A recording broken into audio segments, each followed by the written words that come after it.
Hello, and welcome to the live stream.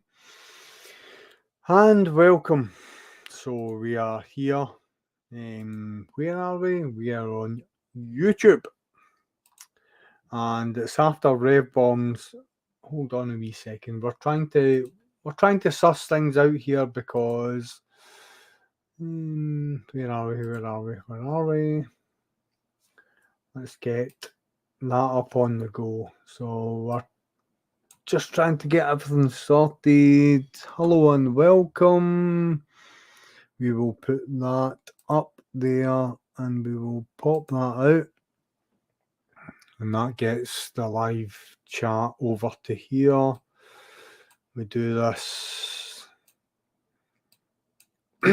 So I'm hoping that Boat and Biker Bird, spot on. Thank you very much for crossing over. PK, I'm going to put a link up just in a second. Let me just copy that little link. And we'll copy it over, get that out there, and then we'll go on to this. It's not easy, this. Calm down, it's not easy, this. Right, here we go. The link is up. So we're extending into the night. Where do we go? Who knows? Let everyone that wants to come on. Everyone is more than welcome. And ladies and gentlemen, I'm going to welcome my first guest. And this is the one and the only Peaky Biker. How you doing, buddy? Yes, boy. You okay? I'm fine, pal. How are you doing? Mate, this is class. Absolutely fantastic, pal. It's great to have you on. Thoroughly welcome onto my channel, Zedhead Vlogs. Peaky, let my subscribers know who you are. You talk away, pal. Right, so I am the Peaky Biker. So if you've ever watched the Peaky Blinders, that's the area I'm from. That's why I talk like this, basically. So, but what I do a lot of routes and channels and tours. So that's what I'm all about. If ever you look at one of my videos and message me and just say, mate, that's a, if I've like my last video I've done Landud now, for example, and you want to follow my route, all you got to do is message me and I can say, yeah, mate, I'll send you the GPX files and I'll send them you, and you can kind of, all you got to do is obviously amend the start and the finish point. That's all you got to do, and you can fill in the gaps, mate. And it's fantastic. I'm all about bikers. I'm all about charity. I'm all about family. I'm all about helping other people. I am a selfish person. If I struggle with mental health, I'm quite open to talk about mental health. It don't phase me. I'm not bothered about the difficult questions, or if you guys have got a question to me, I'm quite happy to answer it, because everybody now, it's quite open now with mental health, that we all need to talk. I deal with PTSD. I served 15 years in the army, so I've got my own issues, but I'm quite happy to talk about, if something helps with you. If it helped with me, it can help with you. So I'm quite open to speak to anybody about anything at all. If I can't help you, and I'm somebody who can. That is an amazing thing. It's like obviously, I've never served in the military, but through my employment or my previous employment, I suffered mental health issues from the fact of severe stress. Basically, I took on probably a position that I felt at the time was right for me and my family, but was too big for what I was dealing with in my own life. And I woke up one morning and I leant down to put my socks on, and it felt as if my brain fell out my head and shattered on the ground. That's the only way I can describe what happened that day.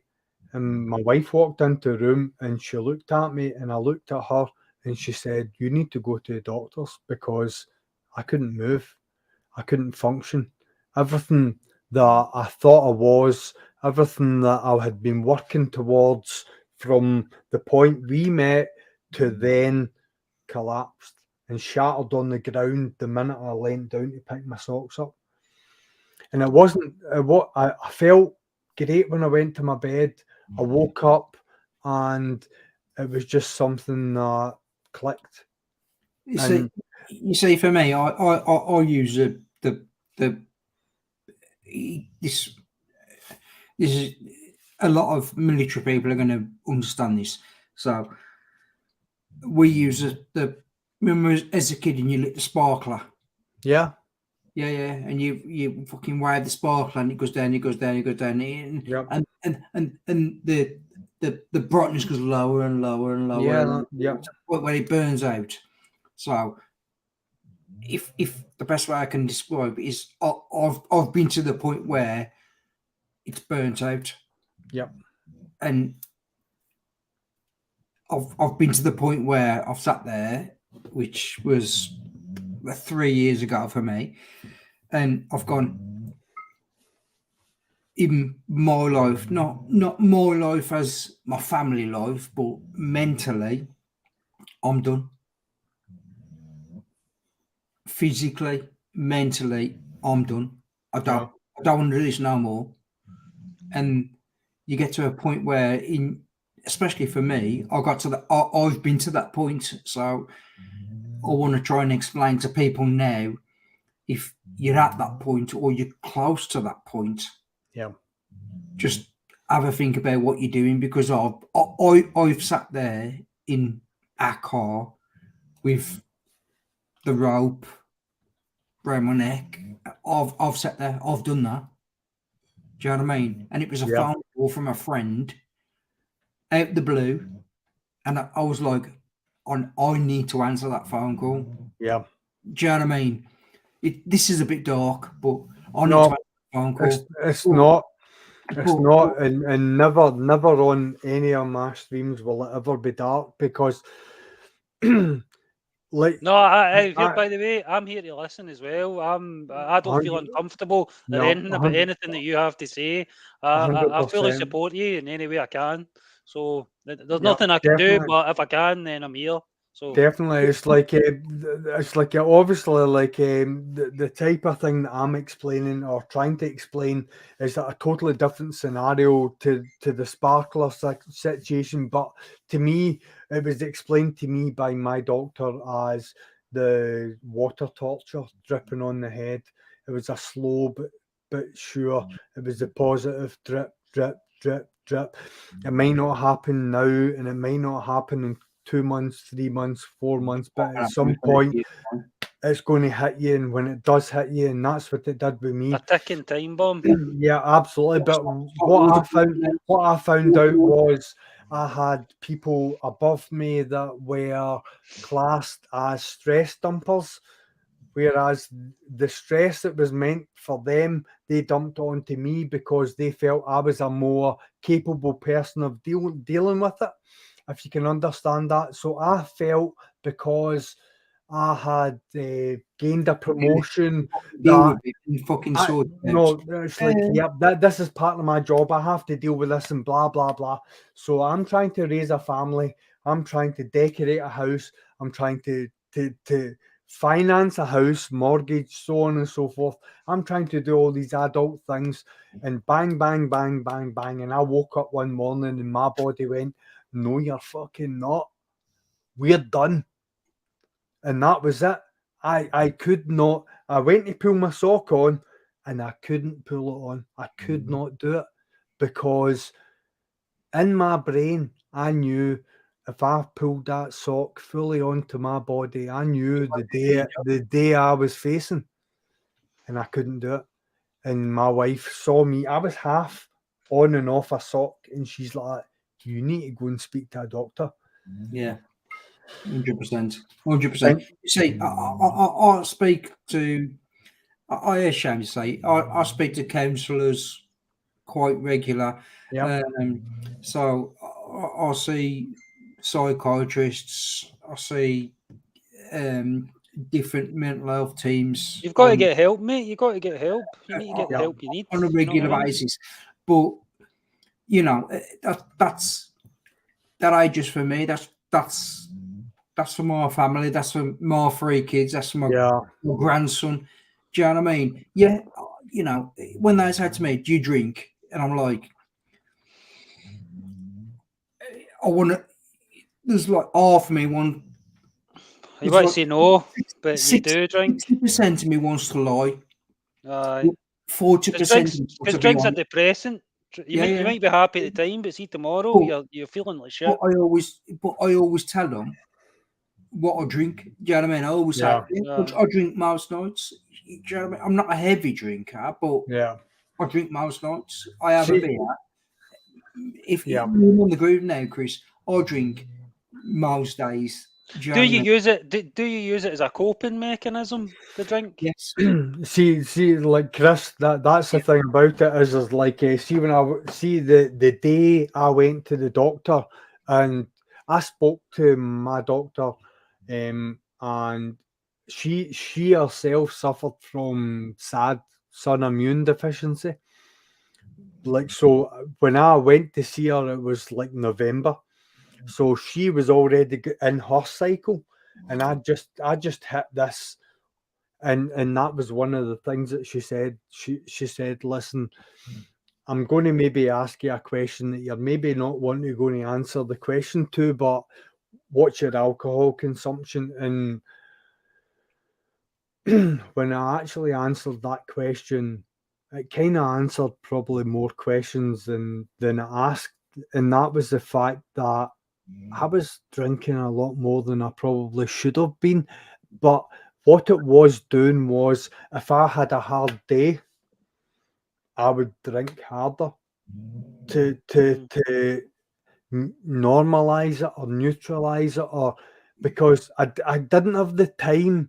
I didn't have the time naturally to decompress from the situation and get in straight away. So like if I come off a hard day and I drank, the next day I was ready to sort of face that in the same sort of, and it's hard, and it becomes hard, and like you get yourself into a cycle, you don't even realize the cycle that you're in, and it becomes hard. I mean, Pika, you'll obviously, like from the military side, you'll be able to sort of enlighten everybody in the sense of your experiences, but that was sort of my experience from it. Right. Exercise, I think, is the best thing you can possibly do. No. Better than anything. 100%. But like when I joined the army, I was in an environment where you smoke and you're drunk. Aye. That was my environment. That was the 2 things you did, whether you fucking wanted to or not. I smoked, and I drunk. So now with my, like I say, with my wife and my kids now, I left in 2008. So it took nearly 13 years for me to actually find out that I got PTSD. So during that time, there's indicators in there. If you can search PTSD and you can look at what the bracket is in PTSD. So I can stand there and say, right, out of that bracket of, for example, 10 questions, for example, I've got nine portraits out of them 10 questions. I've got PTSD, but it depends on what severity. So you need to have a PTSD test, which is out of usually it's out of 87%. 87 because it's an odd number. So when you take a test, you're always going to get an odd. You should, if you've got PTSD, you should get an odd number. So when I took the test, I scored 73.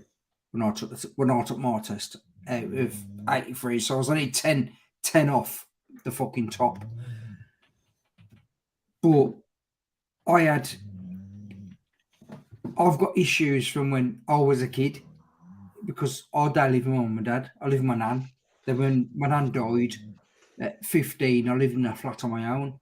So I've got snowball effect. It's all gathered up. And I've got a lot of other factors that builds up on for me, but I've got two older kids, 18 and 19, who have both had mental health issues because of me, because of what I've experienced to them of me having PTSD when I didn't realise that I'd got PTSD, if that makes sense to you. Do you know that for sure, that it's you that's caused them to have that? Yeah. Aye. Yeah, because so we can read. We obviously, as parents, we're allowed to read their files. So fortunate or unfortunate, we've been able to read what they've said when they've gone to CAMS, for example. In Wolverhampton, it's called CAMS. Might be called somewhere else where you're from, but it's called CAMS where we're from. So it's where the kids go when they have mental health issues or anything like that. So yeah, both my eldest, who are 18 and 19 now, it's still going on now. So I'm still having mental health issues now through me, through the army. And that's what annoys me now, because I kind of feel like saying to the army, you need to subsidise them, not me. Not me. Yeah. You need to subsidise them. Yeah. It's mate, I'm 40, I'm 45 now. Do you know what I mean? So yeah, I can appreciate that. But my 19-year-old has had to cope with it for 19 years. My 18-year-old has had to cope for 18 years. So if I can show you, if I can physically show you that they've been affected through me, for me having PTSD because of me being in the army, surely there's a claim there. Surely. And then for me, that's for my kids. Yeah. There's nothing anyone can really say. I mean, I believe 100% that the government should help. You've served for the country. You should they should help you. You should get proper sort of support. You know what I mean? And I don't just mean financially, mentally, and everything. You should get it all. You took the Queen's shilling. You know what I mean? Mate, when I left the army, right, I'm quite open. I'm an open book, mate. When I left the army, mate, I was living in sheltered accommodation. I know what they do. Yeah. They do nothing. They do nothing for soldiers. See, every older guy I know that's 60 or whatever, my uncle included, he's dead now. They're all alcoholics. Every single one of them, alcoholics. They all drink themselves to death. That's what they do. You're not as bad as them, by the way. See, these guys I'm talking about, they're proper hardcore alcoholics, like superintendents, whiskey every day. You know what I mean? Yeah. I know, but drink. Yeah. But the thing is, mate, you kind of. But pain's pain. I'm not trying to take anything away from that. I'm just saying. You don't. Yeah, but the thing is, you don't realise you're at the point of being like I say, now it's not called. You're not alcoholic no more. It's what was I called the other day? I went to a fucking group the other day, and I was, what was it called now? Alcohol dependency.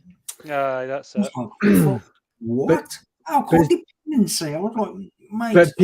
But PK, see, the thing about it is, right, it's like, say, for example, I was to go into a suburban setting and take you out of there and show you extreme measures of combat techniques, using weapons, and the consequences of doing that. But I was to then just say that regardless of what I've shown you and what I've taught you, if you see anything that comes back in a negative form, you have to deal with that yourself.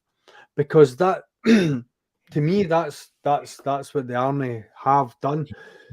They weaponize you, and they show you the techniques. They break you down and turn you in what they want you to be and the way they want you to think. They turn you into a totally different individual. Right. That's what training's all about, is they're breaking them down and turning them into an army, a person within the army. Can I just answer the elephant in the room?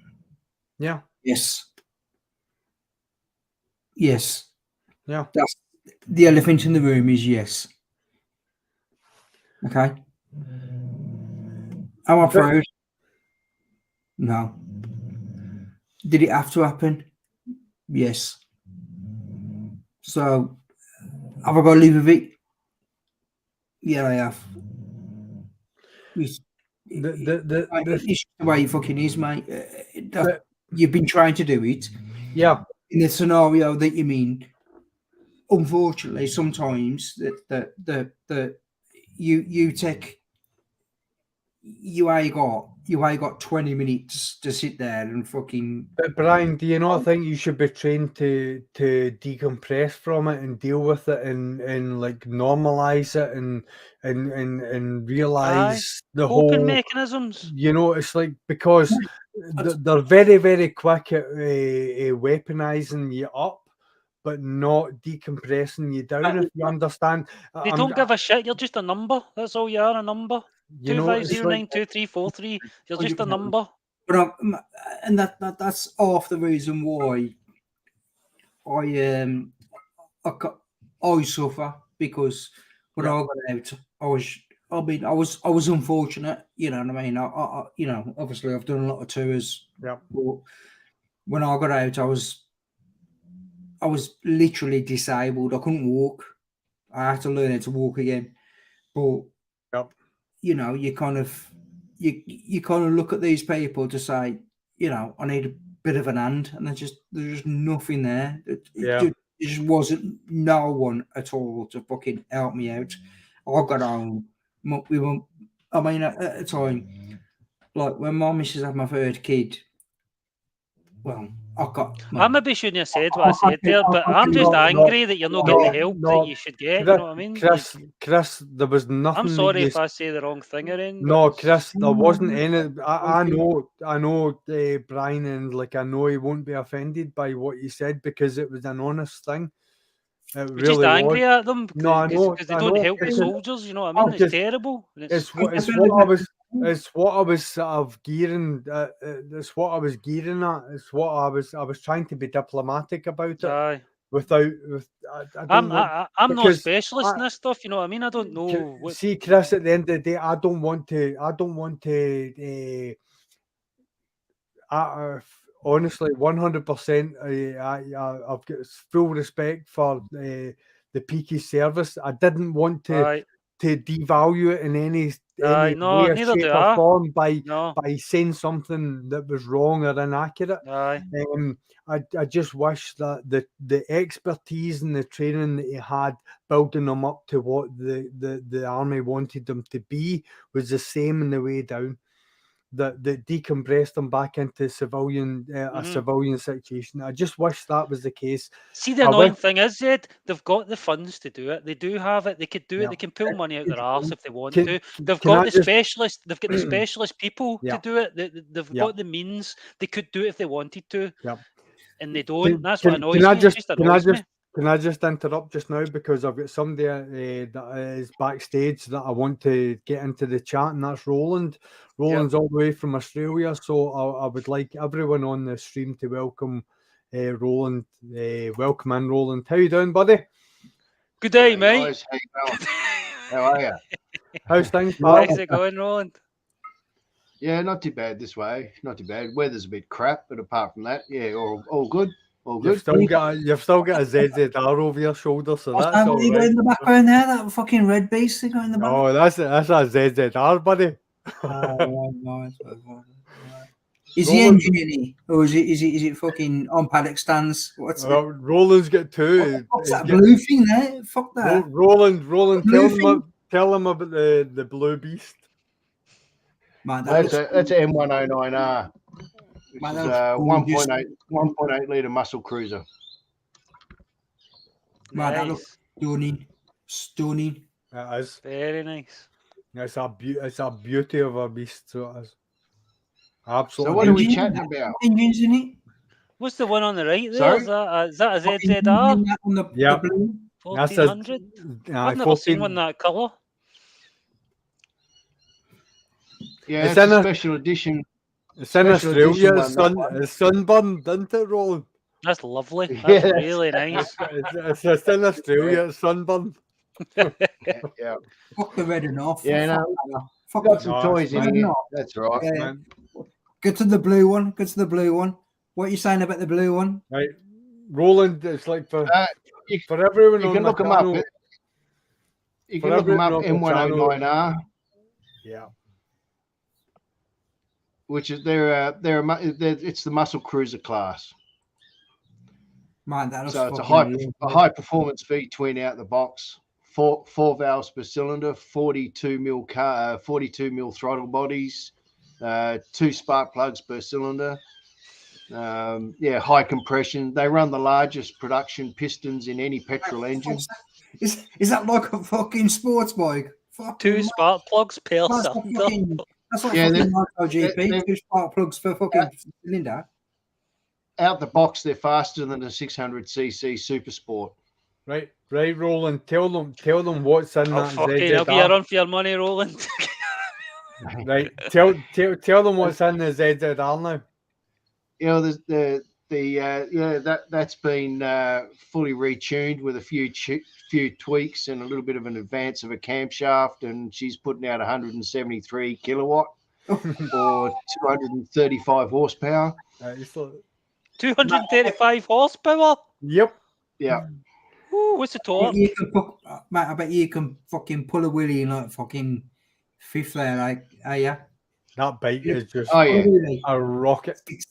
Yeah, no, total rocket. Yeah. How long does a back tire last? About 10 minutes. Well, actually, on the blue one, the back tire lasts less. Yeah, I bet it does. Yeah, because it's got more torque, but the red one is like fucking shit off a shovel. It's like fucking... Yeah. 267 kilometers an hour and 400 meters. So what's the top end? What's the max you've had? Fuck knows. No idea. Can you put it on YouTube or send me a picture? Hey, hold on. I'm going to. Oh, you can see it on my channel. Right. Yeah, I'm going to. I've posted Roland's channel on the live chat, and I'm going to do it onto. Put it on the private chat as well. I'm going to do it on the right. Okay. Put it on the private chat. Right. Picky, what you have to remember is I'm drunk, and second of all, He's got fingers, like sausages for fingers. Listen, I'm just sausage fingers. guys, I'm just being honest. Fucking sausage fingers. Okay, I'm just being honest. It's the best policy. Where you from, Rowley? Where you from, dude? I'm from Adelaide, South Australia. So if you visualize Australia, the center of the country, and straight down south. Straight down south. So yeah. So I'm 45 now. So for my 50th, I'm going to ride from the UK to Australia to the Gold Coast, because I've got a friend on the Gold Coast. So I'm looking at doing that I'm sending the visas out now. Try and get them my visa sorted and stuff like that. Like so. Right, Brian. Roland's channel's on the live chat. If you want to go and check it out on the live chat. That's right. I'll get that. Yeah. That's right next to the Pornhub link.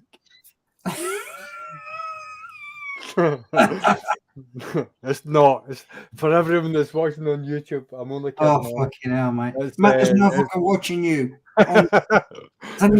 Fred Hub. Watching you, motherfucker. Nobody believes me. On the blue bike, the best way to get traction is to have a 1 foot wide tire. Yeah, that helps. Mate, that's fucking massive, that is. Yeah. Honestly. What's that? What is it? That's got to be a fucking 200 at least. What's that? Hey? That back tire? 285. Oh, mate. Aye. Honestly. 285? Mate, that's like a fucking wagon tire. Fucking 285. Oh, it almost stands up by itself.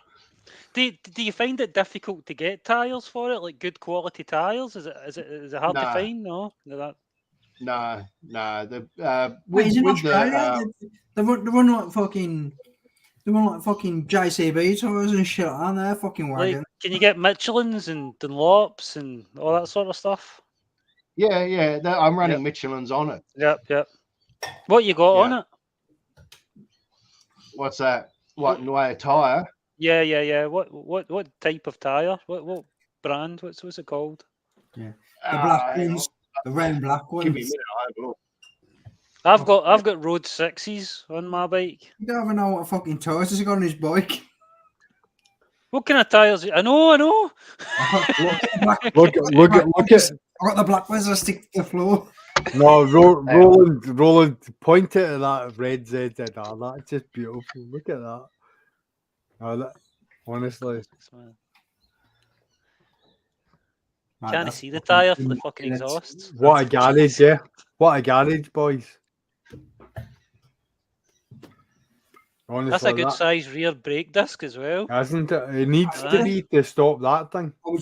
You know what, Chris? I was just about to say, look at the size of the fucking rear disc on that. That's the same size as your front. That's a serious bike, man. Mate, I mean, that's the same size. I've got the wrong glasses on, please. You braking. You braking. It's got Michelin Racing on it anyway, whatever it is. Fucking back brake. It's amazing. It's such an amazing bike. Such an amazing bike. Mate, Chris, you think you'd pull into a corner and he's got as much brakes as in his fucking back as you've got in your fucking front. What time of day is it there, Roland? Start it up. I think we're talking, Roland's early, isn't he? So what? Nearly 11 a.m. You're just early afternoon, Roland, yeah? You're 12 hours behind. Is that right? About that, yeah. We're 11 a.m. at the moment. 11. Roland, do you like your neighbours? My neighbours? Do you like them? No, not really. I don't know. The boys are asking to hear the blue bike. Said his neighbours live probably about 200 fucking miles down the road or something. Honestly, it's Helen. It's 90 miles away. Fucking from where it is. Chris, it's Helen and Paul Daniels. Nobody liked them. Fucking Chris Moore. I fucking liked him. Yeah, no, they're good. They're both good fun bikes, both of them. They're very good. Yeah. The blue one's for drag racing and the red one's just for street fun. What's your plans, Roland? So is the blue one solely drag racing, or is it road legal? Oh no, road and track. Yeah. So you can have a blast on the blue one, like, you know what I mean? Oh yeah. So because that's what I had when I raced. I like my bike was like in the UK we have like a daytime MOT. So between the hours dusk till dawn kind of thing. Do you know what I mean? So you ain't gonna have a bright light, you ain't gonna have a front light. Do you know what I mean? So dusk till dawn you can go and have a fucking blast if you want to have a blast.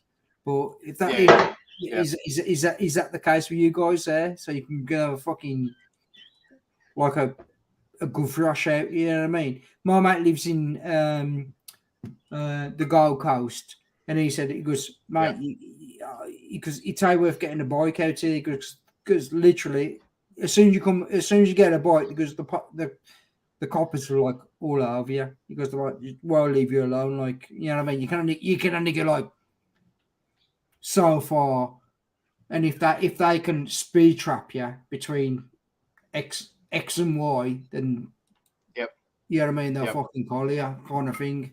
And I'm like, where I am, I'm a lot luckier. So, you know, we're a lot luckier down here in this part of the country. The city I'm in's probably one of the smaller ones in the country, and and I'm on the fringe of it. So, within a couple of seconds, I'm out in the country or I'm by the sea. So we got plenty of good roads to stretch legs, if you know what I mean. And we don't have to worry too much about the cops unless we're actually in the city. See, that's the thing. Like I say, I'm only 45 now, but I'm planning now on for my 50th. I'm having 6 months off work to ride to Australia. Obviously, I've got to ship my bike over, but it's going to take me like six or 8 weeks to get from the west to the east coast, over to where, my mate Steve is. But I want to try and hit as many points and mark as I can. As you can. Do you know what I mean? You know what I mean? I want to hit the land points kind of thing. So I'm looking at that now. So I'm starting now to look at visas, obviously visas and stuff like that now. But when it kind of frustrates me a little bit, because I look at you guys and you just like 20 minutes, man. You're out in the sticks and you're fucking riding out. And, you know what I mean? 20 minutes from me, mate. I'm still on the fucking high roads. Do you know what I mean? You get in the desert, fucking licking about. You know what I mean? Fucking off-roading, and it just it's for us UK guys. Do you know what I mean? Unless you live in Wales or unless you live in Scotland. You know what I mean? It's a couple of hour ride for us. Yeah, you know right. I mean? Okay. Yeah, but like, I've had a couple of ollies, but looking at that there, man, that blue one's a fucking beast. Yeah, it's nice bike, man. Nice bike. Brilliant. The two of them are. It's like I'm impressed with absolutely both of them. It's like, obviously I love the ZZR because of the bike I own myself, but more and more, like, Roland, I don't how long have I known you now, Roland? It's like I've never met you, but it's like internet wise, how it's like it must be coming up to a year easily. Oh, more than that. Easily. Hey, Roland, if that was me now, right, I'd keep the blue bike, and the ZZR, I track it. I'd fucking track it, man. Mate, I've done a bit of racing in my time, mate. I'd love a blast on that. I'd love a blast on that, man. Honestly. It's good fun. It's good fun. Now, what I do is I run the red one in winter because it pumps out a lot of heat. Yeah. And I use the blue one in the summer, basically. And I wanted coming off of the 1400. I actually wanted something that when I sat on that as a second bike, I actually didn't want it to feel like it was hopeless. Yeah. And one of those things, there we are. One of those things, you can come off you can come off a 1400 and hop onto that and not feel like you're deprived of power. Yep. Because that blue thing will light up the tires in first, second, and third gear. In the first three gears, you'll just fry the tires. So when you go in the 1400, you give some fucking beans. Yeah. Well, you can give them both beans because they're kind of as good as each other, just different bikes. Yeah. Brian, see the thing about it is, see if you come up here, I'll hand you my keys, mate. Take my bike. Mate. we've already said doesn't matter. Go and ride it. You can have my bike, mate, honestly, and that's what I'm saying to you. Have my bike because you look at an adventure bike now. 100%. And you can see the thing is you can see the difference between I've only got a 28-inch leg. I'm a fucking short horse, so you can see the difference between a GSA normal and a GSA log. Then you come up here. You give me your keys. I give you my keys. You ride my bike the way you want to ride it, and I'll follow you. And enjoy yourself, mate. Come up, mate. That's what we're saying, anyway. You know what I mean? And all I want to do is I want to come up and enjoy. 100%. Show you the roads. Show you the roads. 100%. You don't do fuck all else. No. Yeah, I want to pop. I might pop over. Get your ass up here. Now, Christy is going to love it, isn't he? Aye. You know, honestly, when you get a speed camera and you're like that. No, honestly, see in Scotland, the best riding roads ever up here, mate. See in Scotland, honestly, they don't have speed cameras. We don't have them. See, on the best roads, we don't have them. We don't have the speed And it's cameras. not just that. See some of the haunts you go to. There's places you can go where all the bikers sort of meet up, and everybody will chat away to you. It's such what an atmosphere. See, it's like nothing else on the planet. Chris, it's like see when you go to the gym, no one talks to you in the gym and all that, but you go to a biking meet and everybody. Chris, do you know that place that you go to where you've got a wee glory hole and like nobody else knows about? That's what Scotland. That's what Scotland's like when you're riding a bike. It's just that wee glory hole that nobody talks about. Your auntie doesn't talk about it. Your Uncle Billy doesn't have a clue where it is. What about something different here? What about something different here? All I can say is no. Well, one thing I will say is I think every rider at one point in their life should throw a leg over one of those things. Oh, Roland, amen. Absolutely. You know, and Chris, you got to do it. I'll tell you right now, right? Chris is always like that. No, because please say it, please. Mate, honestly, it's like I'll let you have a shot on my wife. No, I'm only kidding. You can have a shot on my bike. No. No, honestly, it's like Brian. The keys to my bike, take it, go and ride it. Chris, honestly, we talked about it in the private chat. It's like we'll need to meet up. You're taking my bike, go for a run. Take it with my blessing. And the only thing that I say to you is fucking ride it as hard as you can.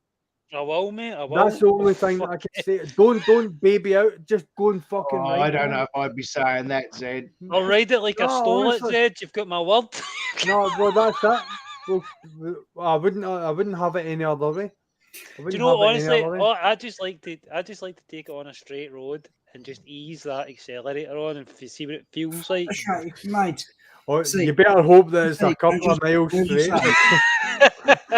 straight. Honestly, 'cause Just want to feel. I just want to Can I feel the just say- acceleration. That's all I want to do. That's Hey, it. Can Even I the- just say, I don't want to take it on a straight road. I want to take it on a road like this, so I can fucking give it some beans. But Brian, see the thing about it You is fucking like a lot, cool. Roland, you know yourself. It's like a lot of people. Oh, Zedhead on corners, Hayabusa corners, bullshit. See anyone that has ever It's all ridden about the riders, Ed. as It's all about no, the rider, mate. I've been not- out with guys on Right. a It's ZZR. like fucking, mate, we ain't fucking. I was no, I was with a guy called no, Jock. I right, don't know if you right, know him, who's- Phil. He's got a who's- ZZR, right? Are And you he talking to can me, ride Goose? like Are you talking to me, Goose? corners and like a speed. Like, I was doing 100, like 135 or something, and he flies by you. Fucking, he was doing 70, officer. He was doing Aye, 70 I mean, miles an hour. 70, kilometers. I was talking about Sorry, kilometers an hour. 71. It Kilometers. was 71 he was doing. Chris, if you watch a lad called Monobiker, we went out for a ride this last weekend, and he was doing 89 mile an hour, and we hit a few curves, and I kind of disappeared. But On your GS. yeah. So Oh, the twisties. You've been in the track and stuff, haven't you? Right. You just right, mate. So you There was an Asda nearby. They were filling up. He was stocking up with like sausage rolls. Liddles had a sale on. Right, so you can be on your R6 and I'll be on my GS, and let's go and have a play. That's all I'm saying. Let's go and have a play. I'm not that good, but I'll tell you what. You ain't gonna be good, mate. You sure, mate? It's all about a learning curve. Like, mate, see, right. Listen, stop. Have you seen Lockwood? Have you been on the stream with Lockwood yet? Have you met Lockwood? See Lockwood, right? He can ride a fucking bike. That guy can ride a fucking bike, and see, I can keep up with him, right? And see to follow him. That's fast enough for me. That's fast enough for me. See the way Lockwood rides. And Lockwood can go. Lockwood can fucking ride a bike, man. Try and follow Graham's.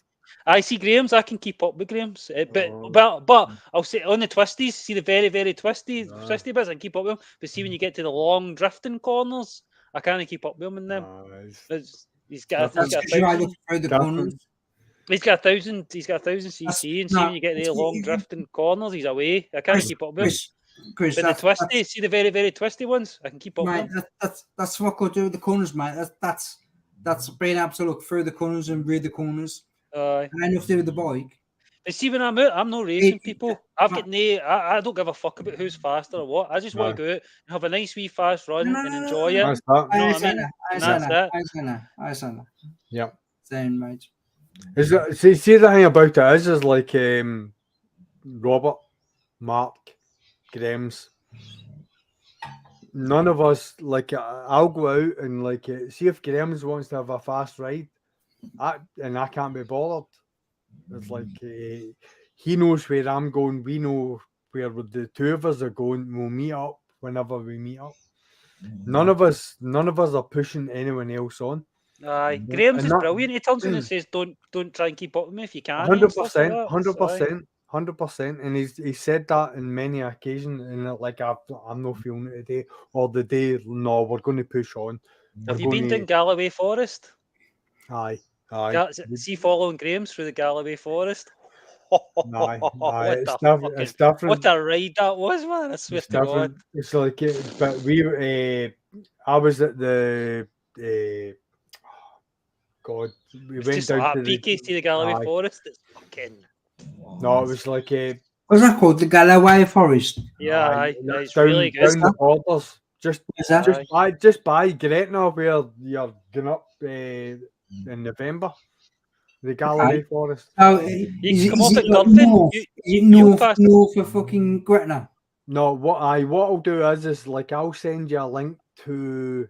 It's a Scottish. It gives you all the local routes in Scotland. I'll send you a link to it, and it'll give you all the sort of local routes. It gives you links around the Galloway Forest and that. It's like it's absolutely brilliant. There's like a 3 locks that I run. It's like a couple of 100 miles, but it's like it's brilliant. The Galloway Forest is like it's unbelievable. There's some fantastic runs on it. Brian, honestly, the Dalveen Pass as well is another one. Honestly, I've never Mark and Lockwood have done it. I've never ever done the Dalveen Pass, and I want to do it. Do you know what? It is good, but there's a lot of potholes on it. You need to watch for. It's potholes. Wank roads. They've got a fucking pot. They've got like fucking manhole covers halfway through the fucking corner. See, we did the what was it? We did the Duke's Pass. It's always full of stones and all that stuff sometimes. You're right. Not always, but you're right. But it was kind of sort of. Well, we did it. There was still snow in the house. It was sketchy as when we did it, but it was dry enough for the bikes, so that was fine. So we took the bikes out, and it's the first time I've ever done it.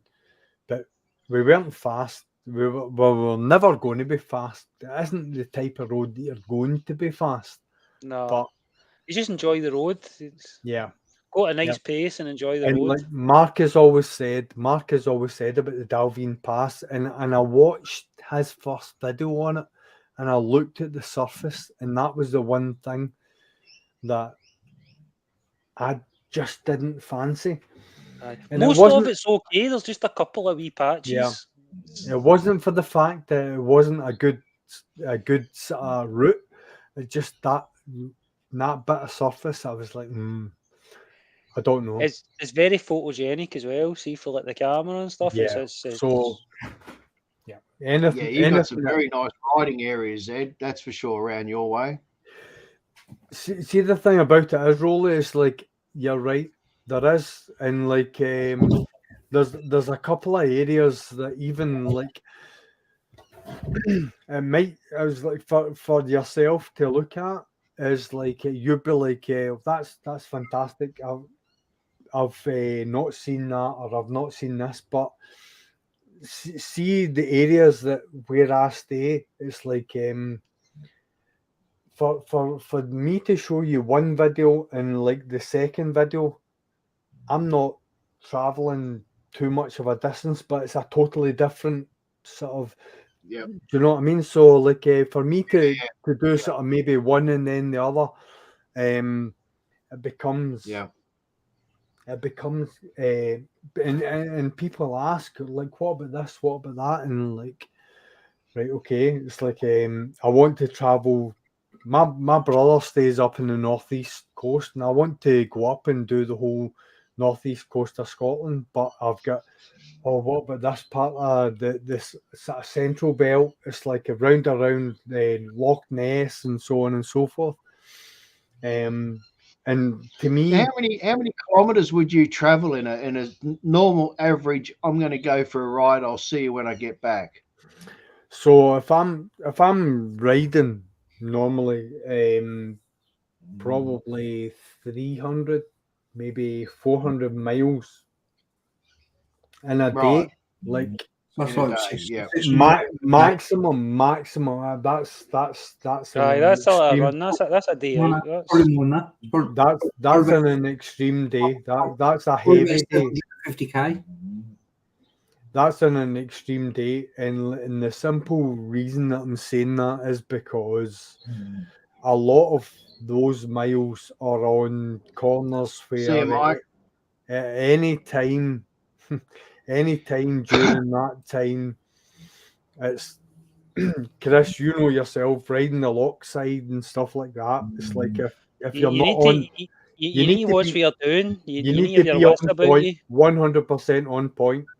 Aye. So See these roads, there's people died on them, you know what I mean? That's a fact. Yeah. See like the Healy, see the way to Lars, there's a bit called the Healy Bray, and it's the best. It's what a road it is. It's a phenomenal road. A guy died in that 2 weeks ago. See for the Glasgow District Biker Group, one of those guys died in that 2 weeks ago. Yeah. And the thing about it is like Brian, if you were to come up, Rolly, if you were to come over, I would take you on the Healy Bray because it's the best way over to Largs. Chris, you'll agree. The best way down into Largs. It's a great road. Very fast and sweeping. It's fast flowy. And it's got bends that you can go around like 120 mile an hour. You know what I mean? Absolutely. Like, absolutely. But you need to respect it. See the guys that do it at those speeds. They know it. They really know the road. Yeah. You know what I mean? You need to respect it. Right, this is going to sound probably fucking stupid, but if I'm following a person, if they can go round it, I can go round it. If that makes sense. Aye. Yeah. You know, I suppose. See what you said there. I went to work out one time. There's a guy called Chappie, right, and he does wheelies and stuff. And everybody's like, "Hey, what's Chappie? He's really fast and all that, right?" And I was behind him, and I'm thinking, if he can go around this, then I can go around it because of the bike he was on, right? Because of my bike. See the way he rode, right? Do you know the way some people come to a corner and they sort of go down and drift in, right? He went right up the corner, and in the very, very, very last minute, fuck you. And I was like, mate, it was the biggest fright I've ever had in a bike was when I followed him into that corner. I shat myself. I think so scary. I mean, you know, if I'm being honest, no, I've say I've raced for nearly 12 years. Aye. So, you know, if I go into a corner and I'm scaring myself into a corner, I know I'm going in too fast. No, see, listening to you and listening before and the way you've been talking about trail breaking and you've been talking about all the stuff and all that. It sounds as if you know what you're doing. You know what I mean? Right. You know, no. But the thing is, if you ask me a question, I'm going to answer the question. But I am going to answer the question on my ability. I'm going to answer the question as the person asking me, if that makes sense. Yep. You know what I mean? If you ask me a question, I'll say to you, the first thing I'm going to ask you, how long you been riding? And you say 3 months. Okay, sweet. What would be the best advice you give me? Don't look at the corner. Yep. Don't look at the corner. You look through the corner. Look at where, like, if you, for example, you know, if I'm leading you, for example, and we're going through, I don't know. It was counter steering. See, counter steering for me. Yeah. That's when it clicked. Something just clicked, and I could go around corners quick. As soon as I got the hang of counter steering, it was like this is amazing. It's how riding your bike. It's reading the road. That's. What is it they call it? The limit point. You look at the limit point, the furthest point of the corner, and you can tell if the corner's going to open up, and you can tell if it's going to close. I get told it was the vanishing point. That's it, the vanishing point. Right. So I got that now we're on something completely fucking different. Now you're on about read the road, looking at markers, and being able to look at, especially in the UK. I mean, it takes about in Wales, but in the UK we got bushes and trees and bushes never lie. So They don't move. They we- don't move. so I've learned, especially now racing. Well, I don't race no more, but when I was racing, how to read the roads. So you look at the bushes, you look at where the bushes go round the corner. You look at certain points to figure out where the road's going. If that makes sense. That's that. No, it isn't. It's like perfect sense because they don't move, Brian. That's it. That's the whole thing. In my bike safe course with the police, that's what they said. It's like if you're driving up to a junction and you're sitting behind a transit van, if you can see under that transit van, you can see what's up that road. Or if there's a road off to the left that's maybe a farm road, you can maybe see a tractor coming down. Or if trees are moving off to the right or the left or whatever it is, you have to read these things. Or if there's dirt in the road and you can tell tractors have been going back and forth down the road, things like that as well. No comment indicator saying if I must admit I've missed that once. Something in front of you, or something's been there. Do you know what I mean? And you've got a fucking plan for that. You know Have you ever went round a corner and like your back wheel hits like a bit of mud or something and it slides and it slides that much or something and then it catches grip and you're like, oh fuck. I've run round a corner that should have been bone dry and nothing on it, and all it had on it was cow manure. Because what happened was a tractor left a field and its silage trailer never shut it. They make a terrible mess. And Chris, you can ask Rems about it, and I can show you the photograph of the bike. Mate, at the end of the day, if you've been Rowley, you'll probably appreciate this. But if you've been riding long enough, you'll understand when you start riding, you'll appreciate the road that you're riding on, if that makes sense. Yeah. Oh, yeah. Yeah. So if you ride on a road and then you ride on a perfectly fucking sweet road and then all of a sudden you've got shit everywhere, you're like, something's happening. So you're making in full fucking beans.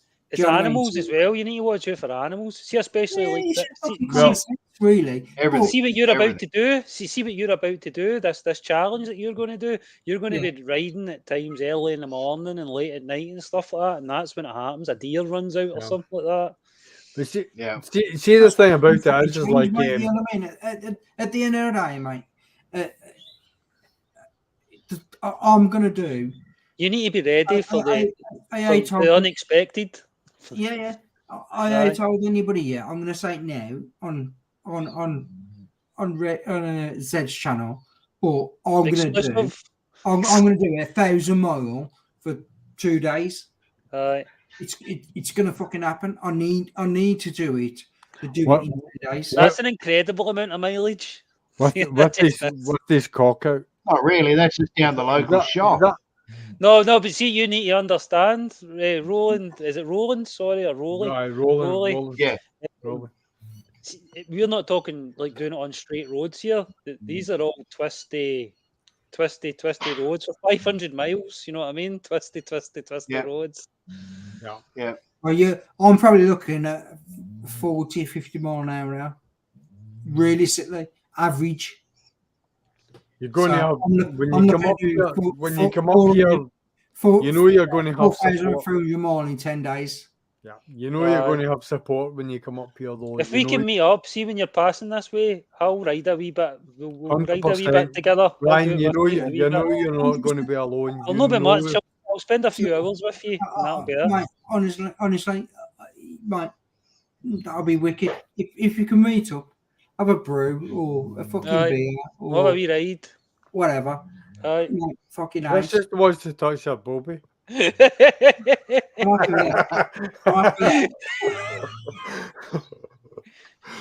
of a stranger touch.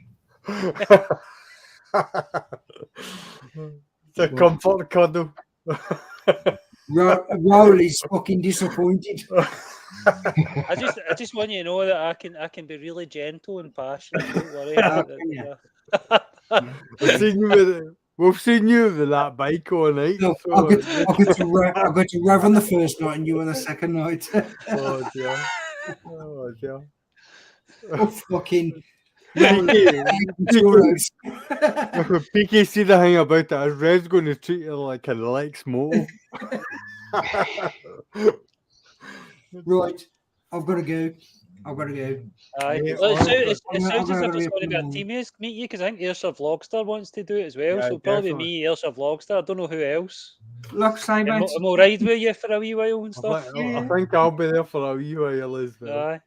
Like say, mate. You know, if we can get to the point where we can all rally together and have a couple of hours, or if we can stop at somebody's house and have a few beers with you guys, that'll be fucking ideal. Do you know what I Aye. mean? And Aye. No and- matter and who's spot, but fucking aye. meet up and just get I'm only joking. you know what I mean? I fucking do that. Yeah. Well, guys, I'm off. Right, PK, it's been a pleasure. Right, man. Take it easy. Thank you. Appreciate it. Absolutely fantastic having you, man. Take Thank care. you. of Catch you on yourself. the next one. Thanks for coming on. Thank you. Take And care. I'll see you soon. All right. See Peace Bye-bye. out, man. All the best, brother. you later. Gotcha. Rolly, All right, how's your comment down there. Everybody's Got a New York accent. Get the hell out of here. What the fuck was that? I don't know. Chris, I think I just had a stroke. I'll phone the ambulance, mate. I'll phone the ambulance. I was trying to do. Can you remember Mickey Blue Eyes? Get it 999. Get it here, he. Can you remember Mickey Blue Eyes with Hugh Grant? Get Aye. it here, he. What's your name? Miggy. Oh, Mickey. Mickey aye. Blue Eyes. That's Nah, right. it never come off. It never come off right. Too I many, half thought about trying it, and then I thought, no. too many reds, right?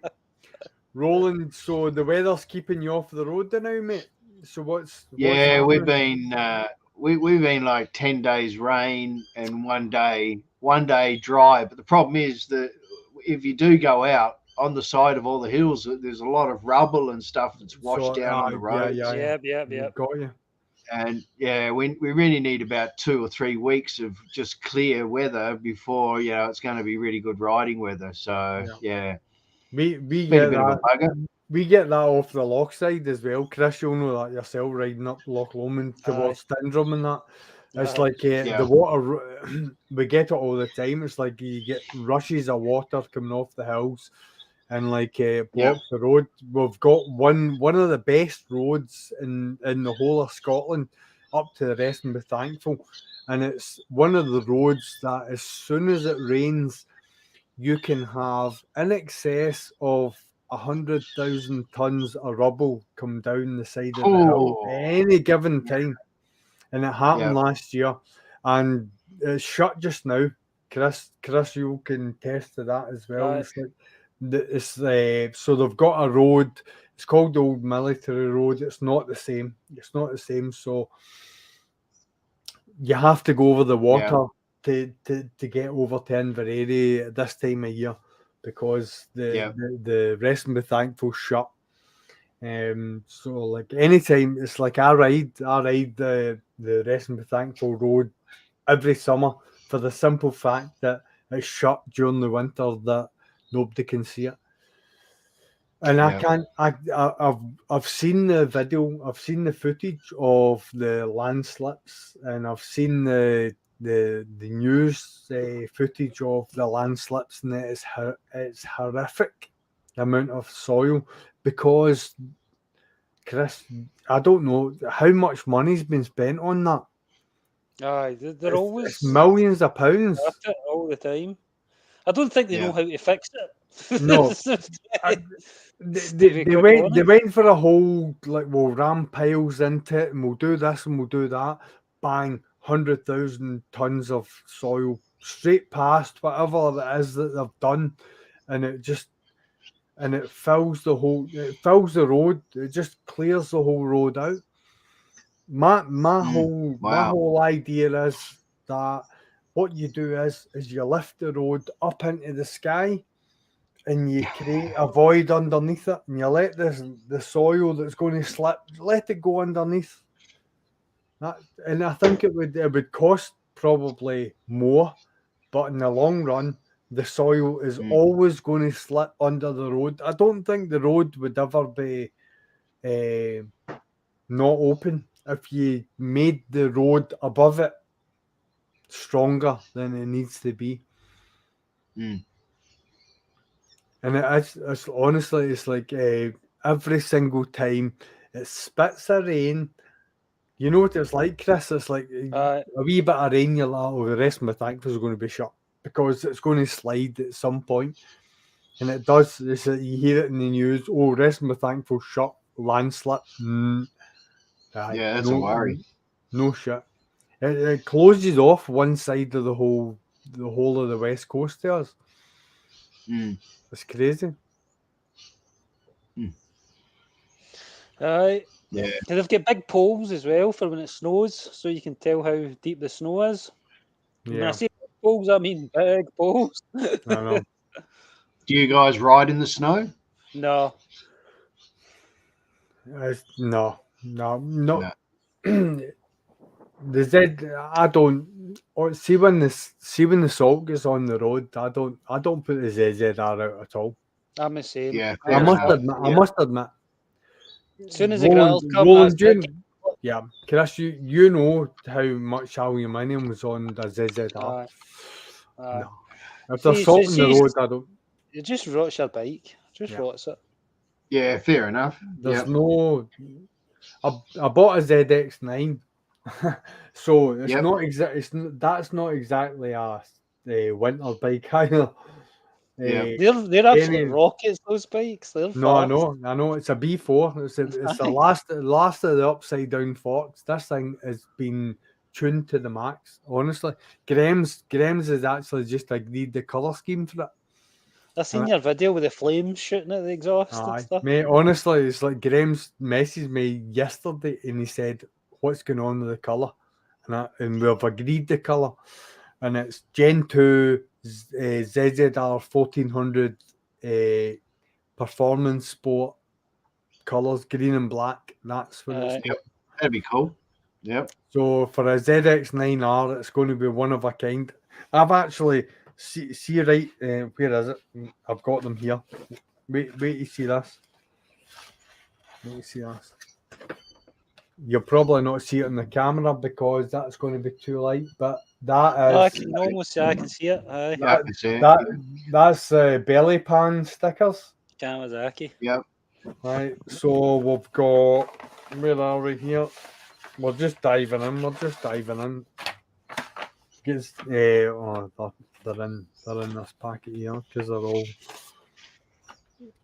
Where are we? No, that's that. So there's ZX. There, and you'll probably not see that because that's under a reflective. That's ZX9R stickers. There's Ninja stickers. So like everything right now for the ZX9 is sitting. I've got it right here. So Graham's had agreed the colours, so we're very, very close to the ZX9 getting back on the road. Mechanically, it's fine. Mechanically, it's ready to go. Just needs a master painter to put his finishing touches on it, and he will. Chris, you've seen what Graham's can do with a bike. He's amazing. Yeah, he's good. He's amazing. Good. Knows what he's doing. Yeah, absolutely. Nice. He's got a unit now, Zed. Do you know that? I know. He told me. So the other day. He's part of me doing the panels is I'm going to help him out, and I'm going to do all the donkey work. So He likes it. Graham's likes a wee bit of he scratches your back, you scratch his sort of stuff. Listen, mate. Listen, That's mate. why. It's like, That's why I was round at his house, because I'm an electrician, so I was round helping him out with some stuff and that. yeah. So like Graham's had done sort of a couple of wee things on like a couple of other sort of wee projects with dent repairs and stuff like that. So I've done all these digital stuff, so online advertising and stuff like that. So that's where he's keen to sort of give us a wee hand. Do you know what I mean? It's like he's a good lad, man, and he's a brilliant painter. Brilliant. I got a lot of time for Graham's. I really like him. 100%, mate. 100%. For the first minute I met him, we just we hit it off with a bromance. I know, no, mate. Honestly, but that's the type of boy he is. That's the type of boy he is. He is. He's one of those.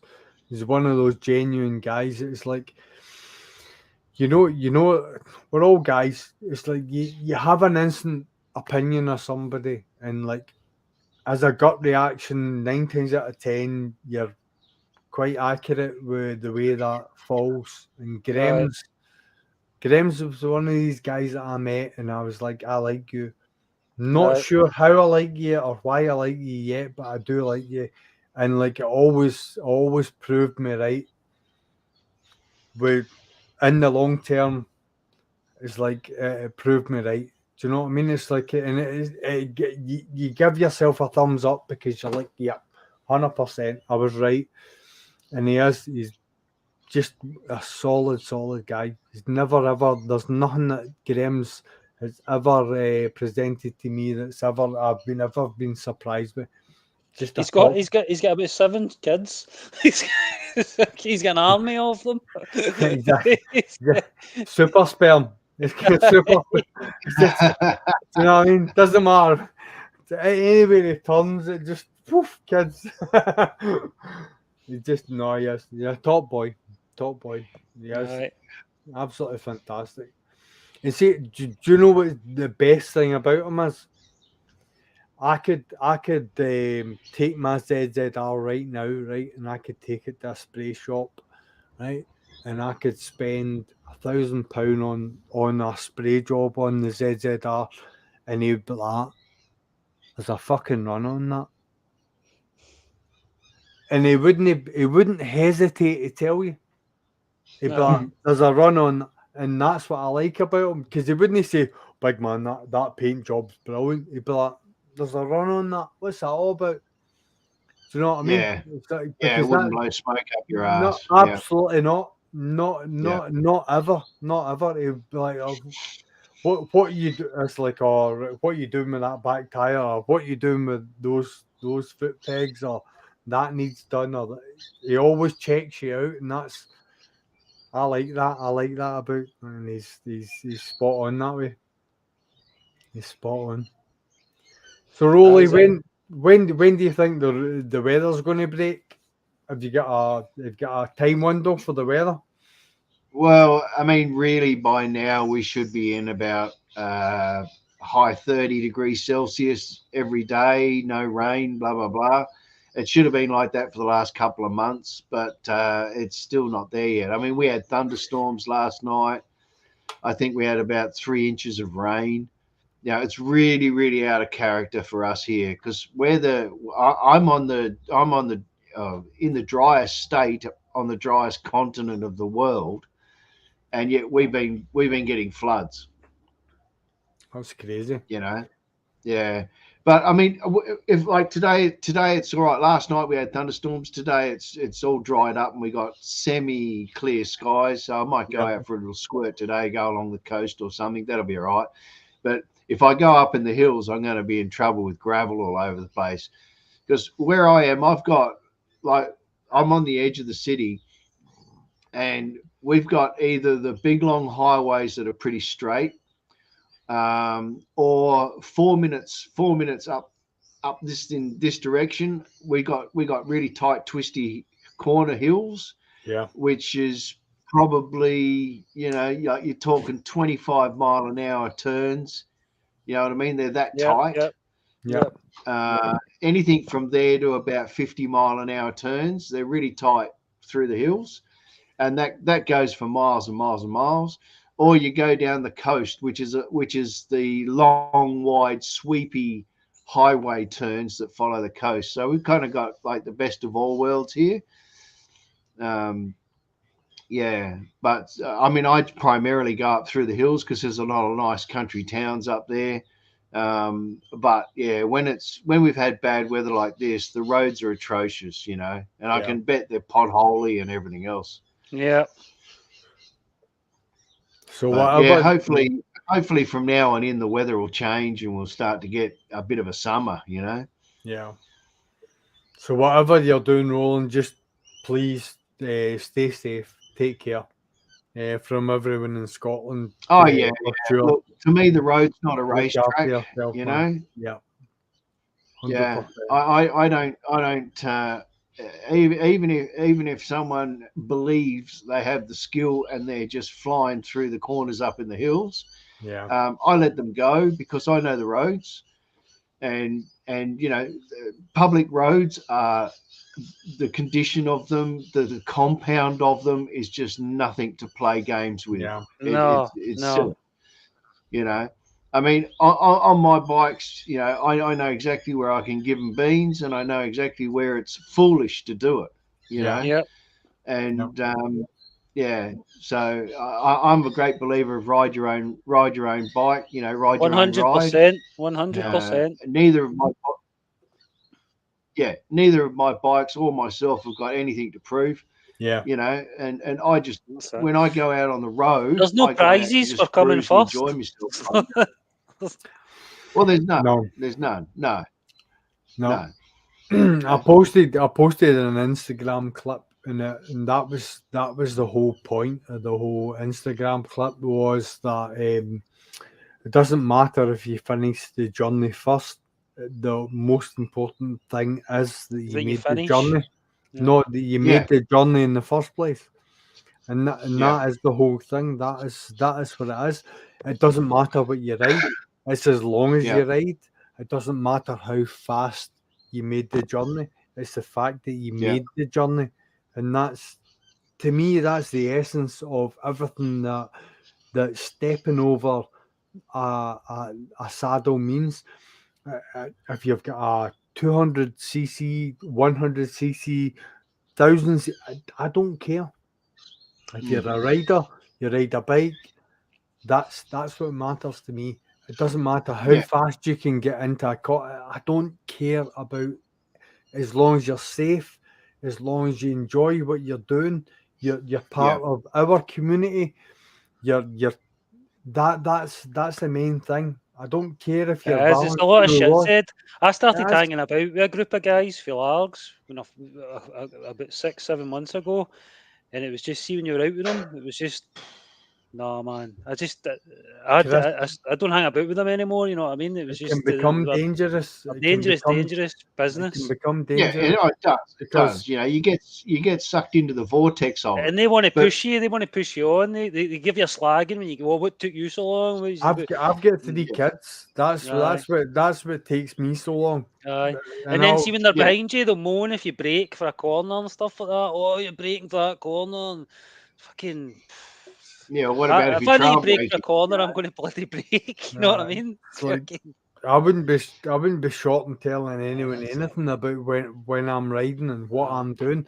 It's like, because I've got so much to come home for, and that's the whole thing. It's like it shouldn't be this whole, let's get there fast, let's do this, no. And you hear people saying, and I think it's things that they hear in the Isle of Man and stuff like that, they think it's cool. They repeat what they hear them saying, the Isle of Man riders, saying things like, I want to live my life, you know what I mean? I don't care if I died, at least I lived, and stuff like that, and all this kind of stuff. And do you know what? It's selfish, because it's not about you. It's not about you and you losing your life. It's about what you're leaving behind. It's about your family. Your family, getting the policeman to come to the door and tell them, your loved one's in 3 different pieces. You've been halved in 2. It's You know not what I even mean? that. It's like your husband.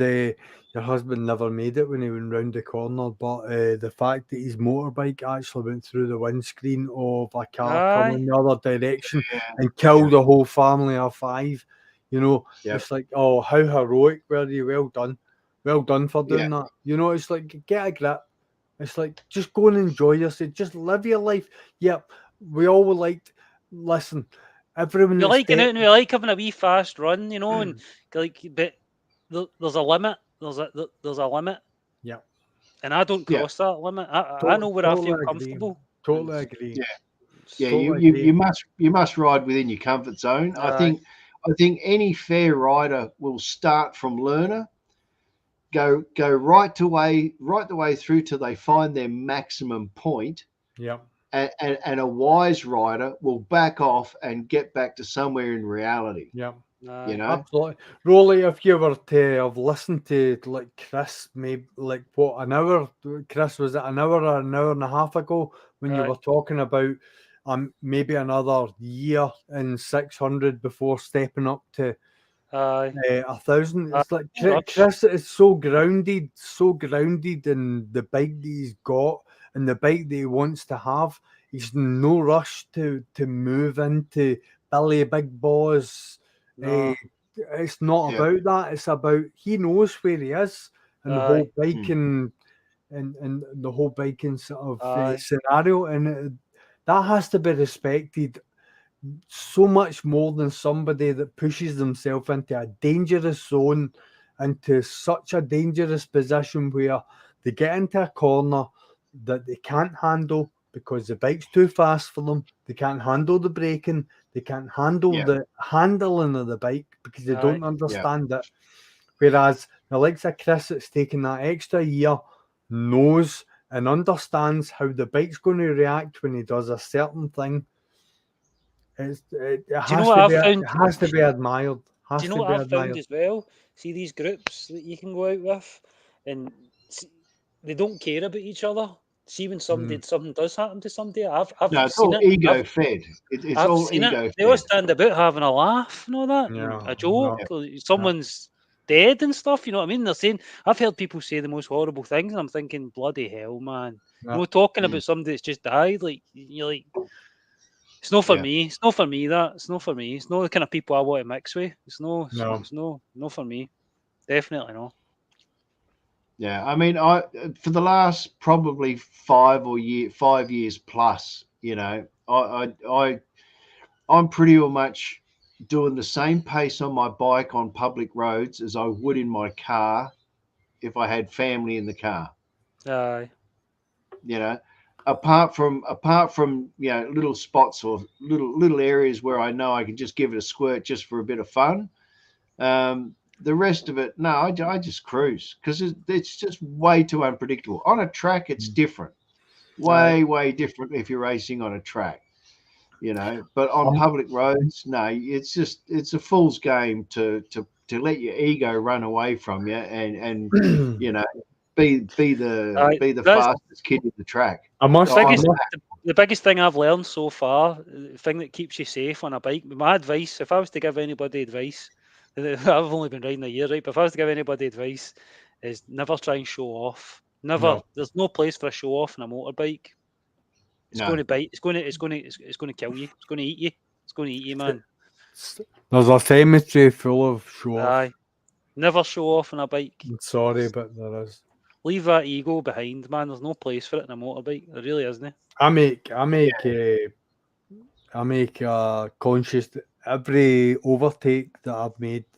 I've got, I don't know how many 100 overtakes on my channel right this minute, and every one of them has been made with the thought of my 3 kids in my mind. Aye. And I'm not embarrassed to say that. I'm not taking gambles. I'm not taking risks. I just want to go home. I just want to be safe. I want to have enjoyed my ride. Aye. I want to have been free from my life in the sense of my work and so on and so forth. But I am not going to jeopardize my family, my wife, and my kids, just for the thrill of thinking that I'm Valentino Rossi, because I'm not. Yeah. I'm not. Aye. I'm just Joe Blogs. That's who I am. But Yeah. at a weekend, when I'm out, I want to enjoy my bike. I want to overtake, but if I'm overtaking, I'm doing it safely.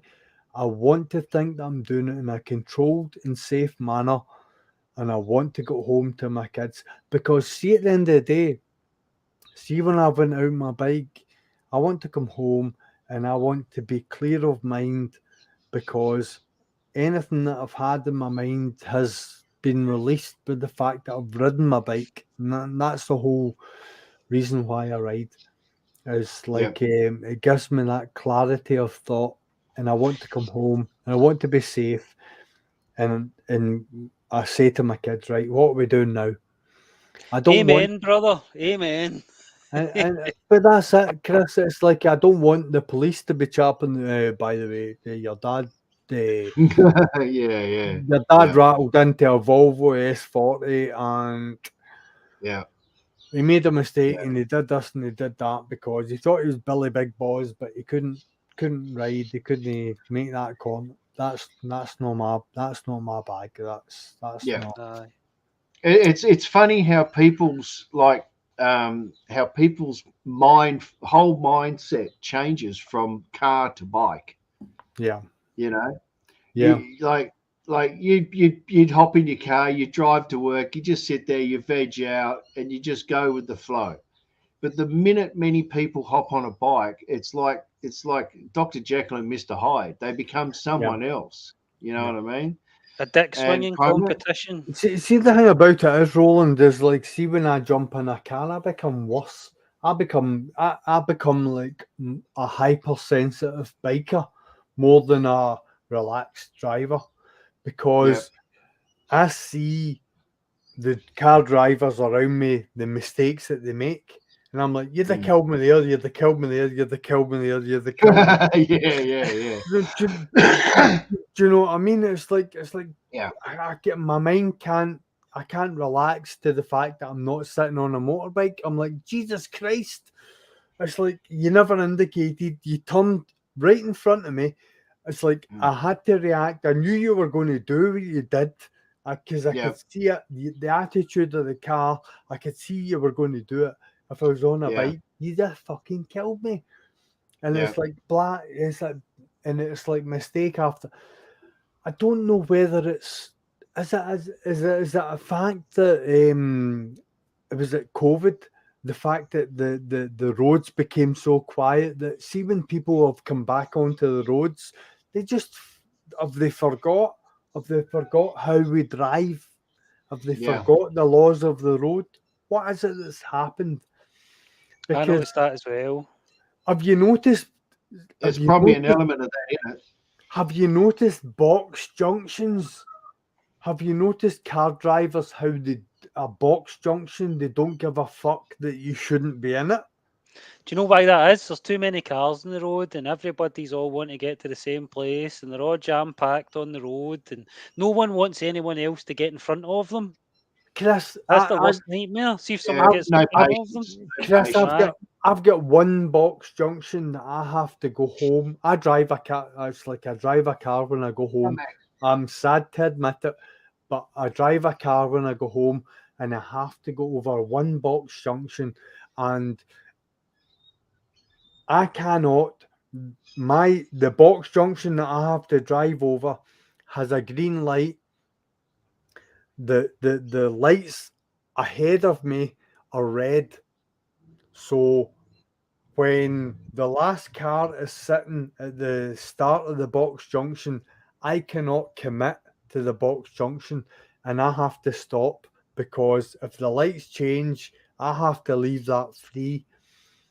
I cannot tell you how many times cars have beeped their horns behind me, and I felt like walking out of my car and just put my fist straight through a window, like fucking knocking them out and go, it's a fucking box junction.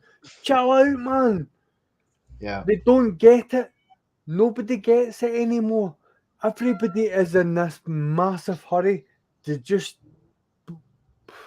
See, also, there's so many cars on the road. It's also jam packed, right? And people have invested so much. See, money, like they've spent so much money in these cars and these fancy things, and they can't get to do anything in them. They can't get to go anywhere because the roads are all jam packed. That's what it's like. I don't know what it's like in Australia, right? But they invested in them when around- the roads were See, empty. around here, where me and Zed stay, the Central Belt. See, rush hour times, like in the morning and 5 o'clock at night when everyone's coming home from work. No, it's a Crazy. nightmare. That is- Absolute, just gridlock. It's 2 inches away from gridlock. It really is. It's just yeah. it's a You're right. constant. stream Luckily, of where cars I am, everywhere. luckily the city I'm in, we don't get held up in like long lines of traffic or anything like that. And pretty much from about 7:30 p.m. onwards, the roads everywhere are just dead. Yeah, you got the whole city to yourself basically. No, we get it tight. We do. But once you become a biker, you get to know there's places where you can go and there's roads and there's bits and it's quiet. And Yeah. that's how Yeah, we end up doing 200 miles or 250 miles in I a know. day because you've got to go Absolutely. away to find the good roads to ride yeah. on. Just to make up the journey. Aye. It's Yeah. mental. But I mean, one of the main things, we're all doing this is to hop on something and just get out there and chill and relax and have some fun. And it's and if you're all about wanting to be Mr. Competition and being the winner and being the fastest out of the pack, you're one of the statistics that's at some point you will come a cropper. You'll See, when I was be young, finding you in a paddock and your bike 300 meters away from you. that's just. I agree with that, Roland. That's 100%. Aye. Yep, definitely. But I've got this thing inside me, right, and I enjoy speed. Like I do enjoy speed. That's the reason I bought a motorbike. You know what I mean? Yeah. I enjoy speed, but there's a limit. There's Yep. there's a limit. Yeah, I enjoy speed too, but it's on very picked places where I know calculated risks. I've got the room to move if I need to move. Aye. I enjoy speed 100%, but I met the wife and she said I talk too much. I need to chill out and like. I can't keep bumping my gums the way I was. No, it's like honestly. No, and we ran out of straws and all the rest. So chewing gum, you're going through chewing gum. Nobody's business. So, no, but another thing. No, it's like. I remember that video you done, Zed, where you talk about the 10 things you like about your bike, and then you talk about the 10 things you dislike about your bike. And the thing I like about my bike is the speed. The thing I dislike about my bike is the speed. And both of them are very, very true. Because both of them will kill your license. That goes without saying. Definitely, 100%. No, it's like, God, there's so many things about the ZZR. There's so many things like that you could love and you could hate in equal measures. Speed being one of them. Roland, you'll testify to that. It's like when you twist the throttle, it's like it can give you as much pleasure and it could probably put you in as much pain at the same time. When it comes to the police, it's just unbelievable, Chris. Honestly, it's like the first time I meet you. I've been told by the police that they would not bother to chase me. Yep. On a ZX14, they won't bother chasing them. They'll go to 1000cc and cut it off at there. Chris, you'll probably not believe this, but like, see if you and I agree to meet, and we will, because we've spoke about it. I'm giving you my keys. You take my bike. No. Stop touching your bike. touch mine. Honestly, you take my bike and you take it for a run, and you make your own decision. Honestly, it's mental. It's like you'll not believe nothing like it. It's night and Nothing day. like it. I mean, it's night and day. you're You on- make your you're own on- decision. Yeah, I mean these machines, they're the pinnacle of motorcycling. You know, they're the max. That's that the manufacturers have put everything they could into it to max it. It's an ultra bike, isn't it? That's the class it's in. It's an ultra bike. But it's not a super bike. They're a hyper bike. Hyper bike. That's it. Hyper bike. But Chris, it's nothing. It's nothing. I'll tell you right now. It's nothing. It's nothing to be scared of. It's not. It's nothing that. See from like, see that bike beside you. That my bike is not going to scare you any more than your bike. It's just that the way that the two bikes deliver their power is totally different, and the fact that your bike might top out, my bike will continue to go on the power band. Yours has got the low end as well, isn't it? It's got it's for the minute it's there straight away. Whereas mine's, you know, it's fast, honestly, but when you get to like 9,000 RPMs, Chris, I kid you not. Honestly, we'll set a date. We'll set a time. Let's YouTube it. Let's video it. Put it on your channel. I don't care. I don't care whether it's on my channel. I don't care. Put it on your channel. I'm going to give you the keys to my Zedhead Art, and you put it on your channel. I don't care. You video what you want to video. I'm going to hand you the keys. I'm going to walk away from you. You go and enjoy yourself. You're drunk, Zed. No. It's nothing to do with that, mate. It's nothing to do with that. That's amazing. I mean, I would enjoy the bike. I would have a good wee run on it, you know, but I would respect it as well. But I would. I've just put up in the chat the title of one of my videos, and if you go and check that out and watch how much throttle I actually use, that'll give you some sort of an idea of what the ZX14s are like. Yeah. But I think you'd be surprised. It's like it's not going to be much more than what you're inputting into your CBR, Chris. It really isn't. Yeah. I think you're to ride it, yes.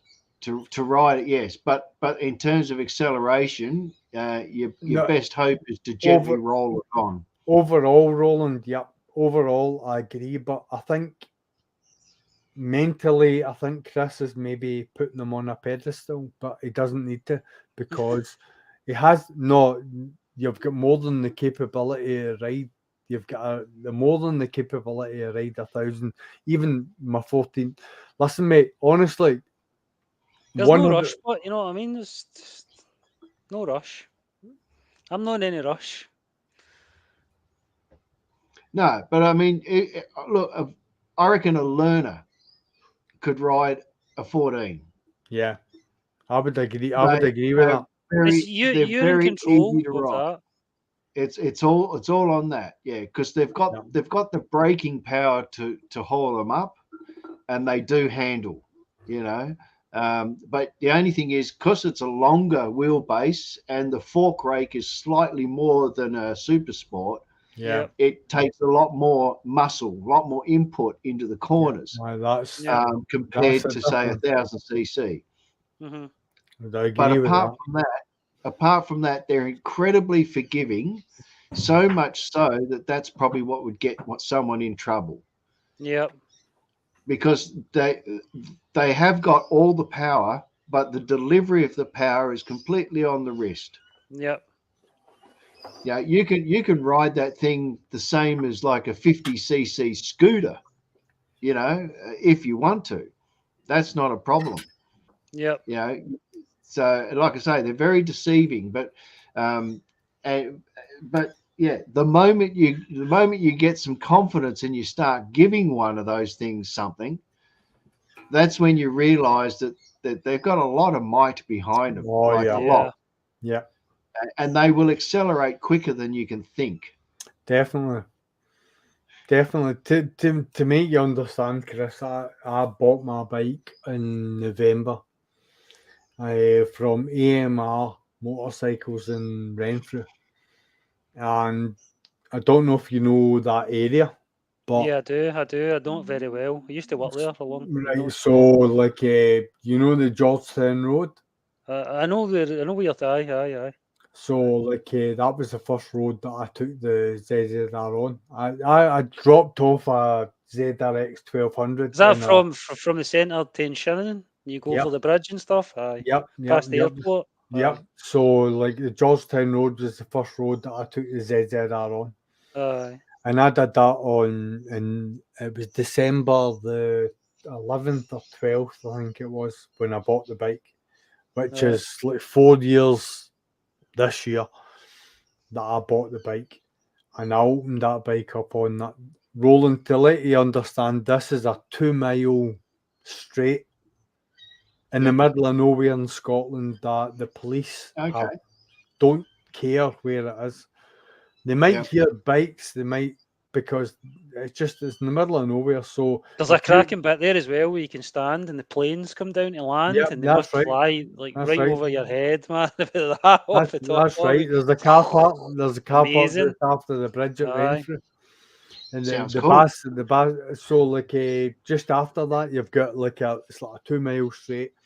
So you can just hit max speed and whatever you're riding. The police don't care.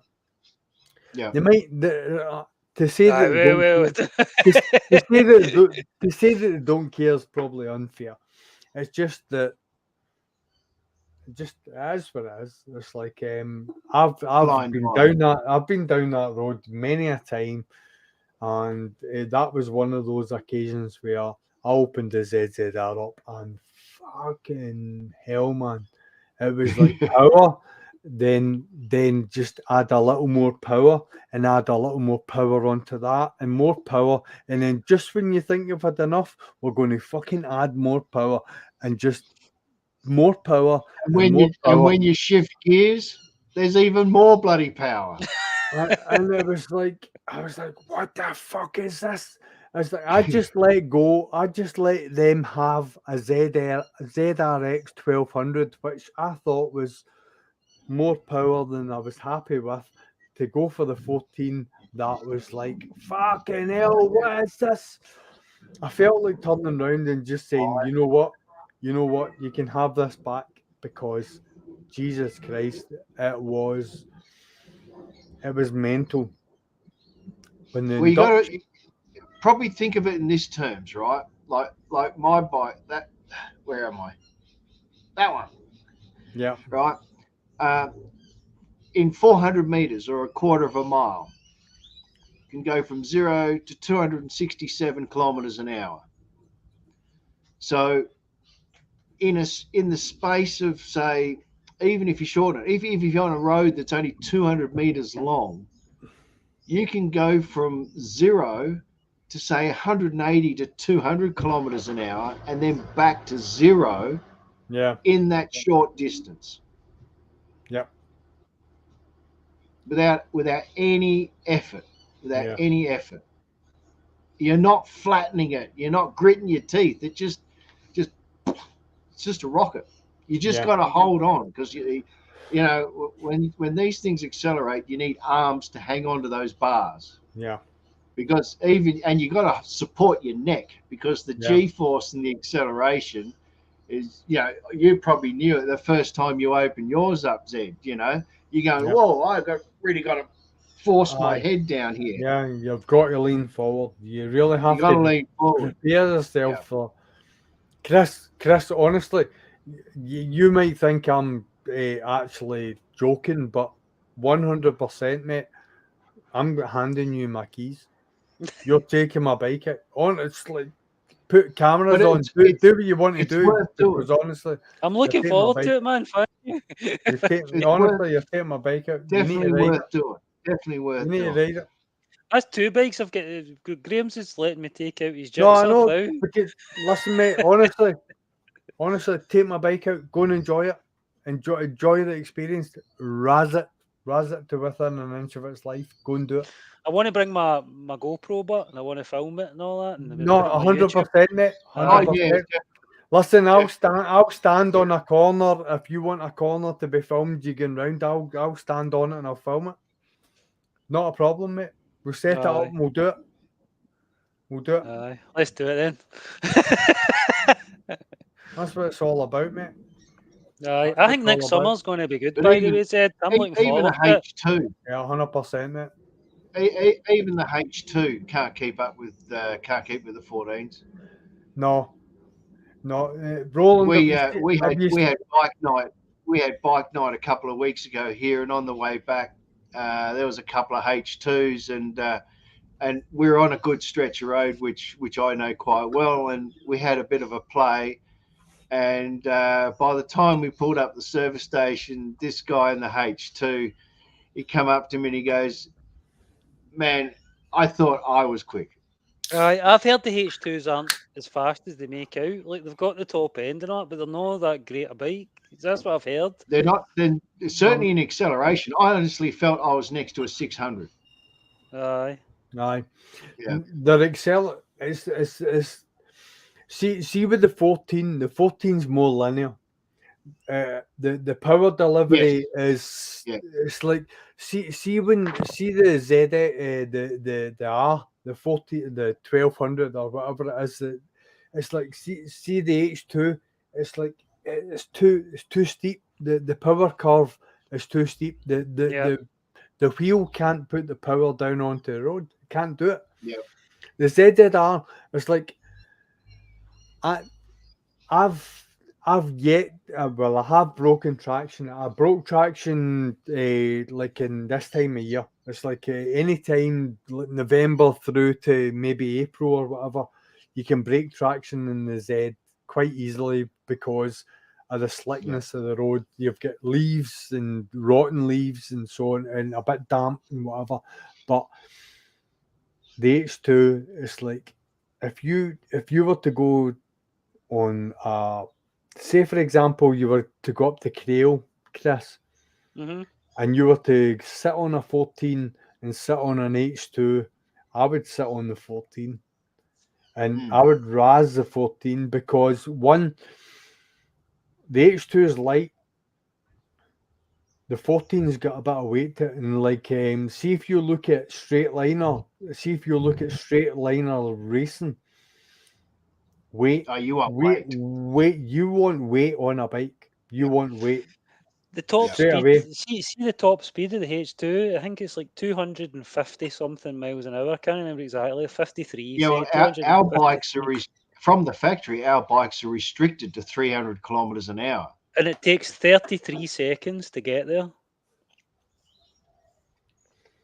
So 33 seconds to get to the 255 mile an hour or whatever it is. Right. So the Z is like the ZZR is restricted to 186 miles an hour out the box.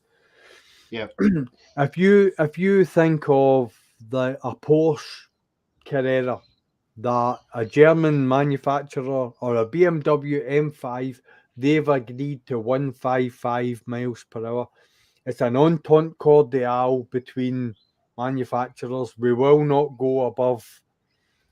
So Kawasaki agreed that they will not go above 186 miles per hour. Now, there's ZZRs that have been manufacturer restricted that will still top 200 miles an hour reported. But if you de-restrict that bike, it will go in excess of 200 miles an hour. Oh, should you? Easily. Yeah, well, mine's de-restricted. Easily. And yeah, I'll pull over 300 kilometers an hour in fourth gear, and I've got 2 more gears to go. Easily, yeah. Mm-hmm. Yep. Yeah, it's not like I'm looking at a Crail. We've got a wee it's like a military airstrip up our way in Scotland, and there's ZZRs that have ran it that are they do drag racing there. Yeah, it's a straight liners, Chris, and I've watched the ZZR results, and there's a couple of ZZRs that have not been they've not been tampered with regards to their ECUs, and they're just under 200 miles an hour. Yeah.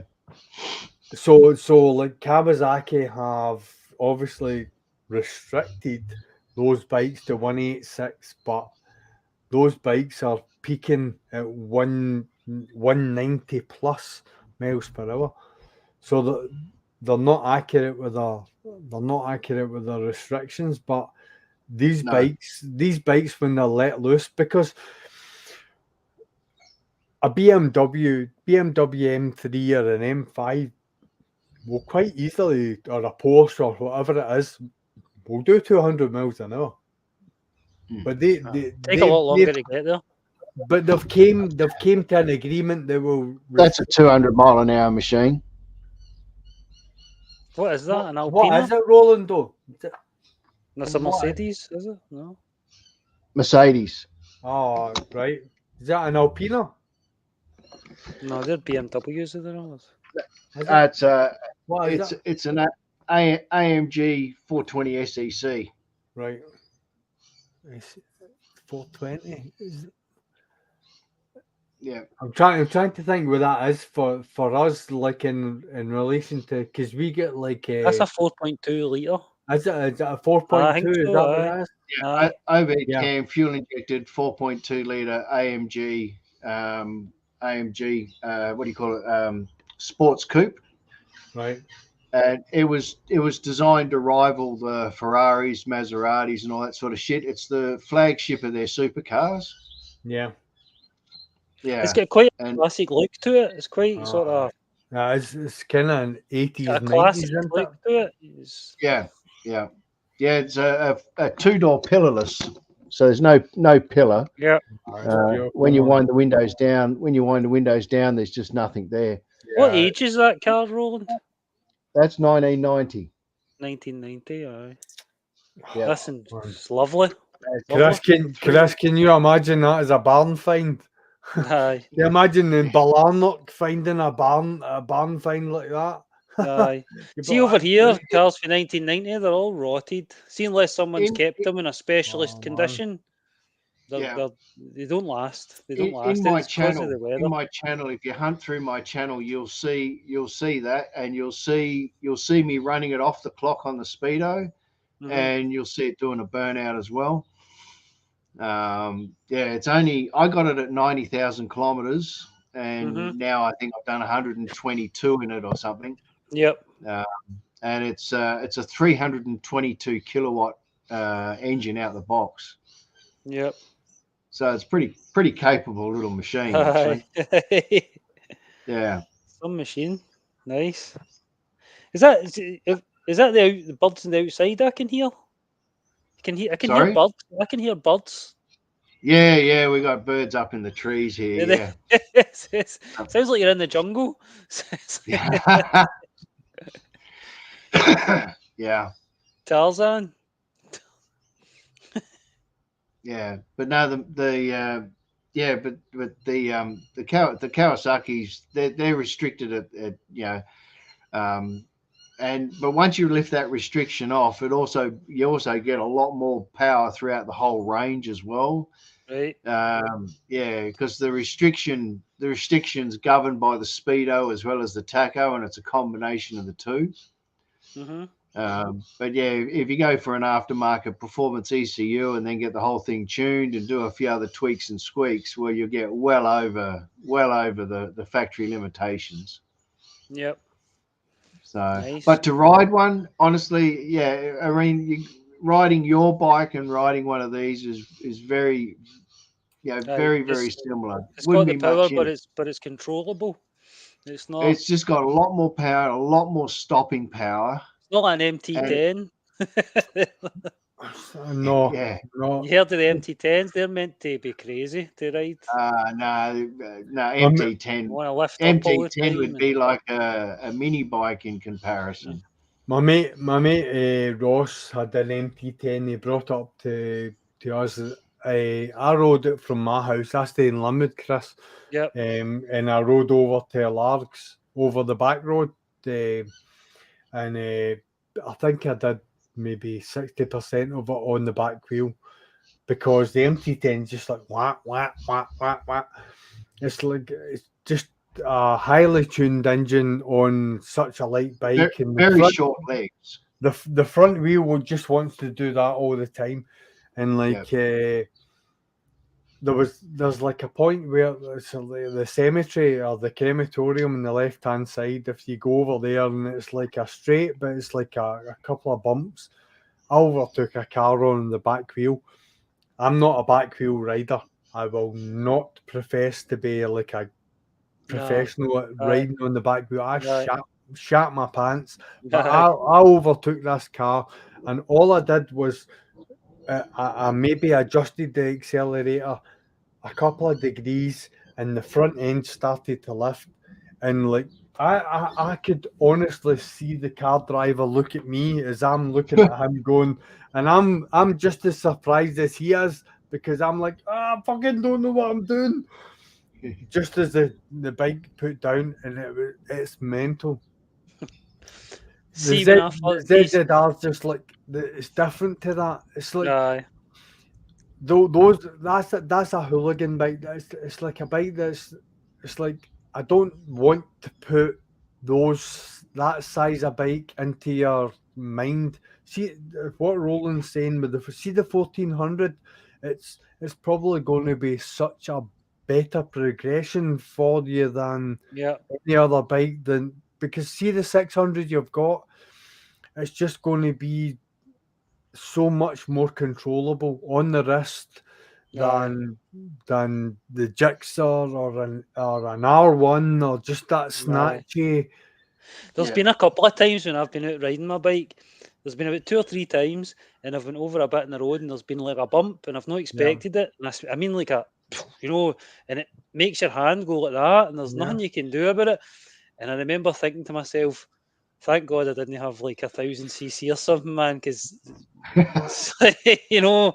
bike went like that. The bike went. In that circumstance, because of the weight and the suspension on these things, they'll go over a bump like that. You won't get affected. Mate, honestly, it's like I've ridden. I think was it the Dalmally Pass I went over. I can't remember what I rode Graham's bike on. I ride mine on dirt roads.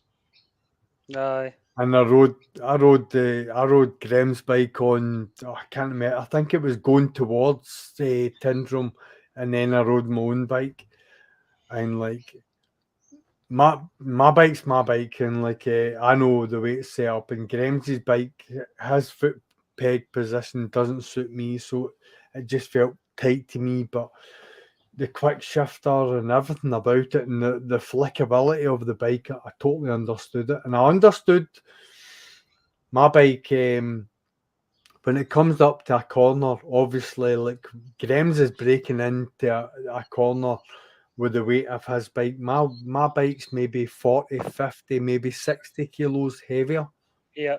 Getting into a corner. So, I mean, like, you've got to predict all these things when you're riding.